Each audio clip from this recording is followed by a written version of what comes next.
हुजूर मेरा ये सवाल है कि एक आदमी का लाखों का कारोबार है और वो उसके पास जमा नहीं होते पैसे, लेकिन आते हैं और फिर ऐसा से वो कारोबार करता है लेकिन जमा पैसे नहीं होते, तो उस पर ज़कात फर्ज होगी या नहीं? साल भर जो रकम रोलिंग में रहती है, आई खर्च हो गई चली गई, उसका क्या होगा?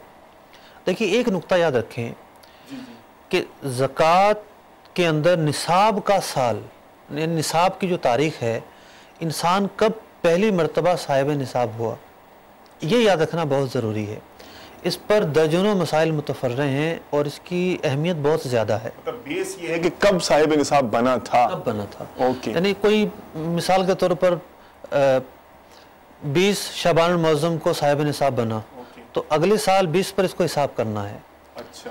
तो अब दरमियान में जो कुछ आ रहा है, जो कुछ जा रहा है, उसका हिसाब इसको नहीं करना।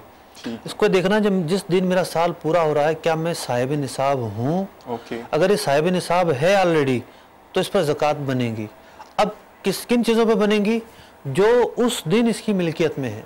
अच्छा। यानी एक दिन पहले इसने किसी को जो है वो कोई मतलब कि ऐसा मामला हो गया, इसने अपना रहने का घर खरीद लिया 25 लाख रुपए का, और पीछे बचे इसके 70,000 रुपये, तो अब ये सिर्फ 70,000 पर ज़कात देगा।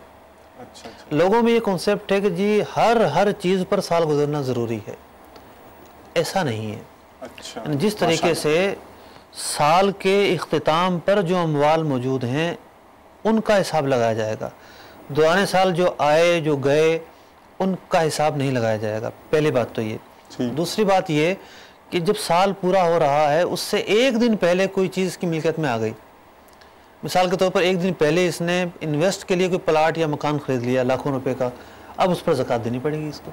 ठीक है, क्योंकि वो माल तिजारत है। क्योंकि जो साहिब निसाब बन गया, उसका साल शुरू हो गया, उसका साल अब रवां है।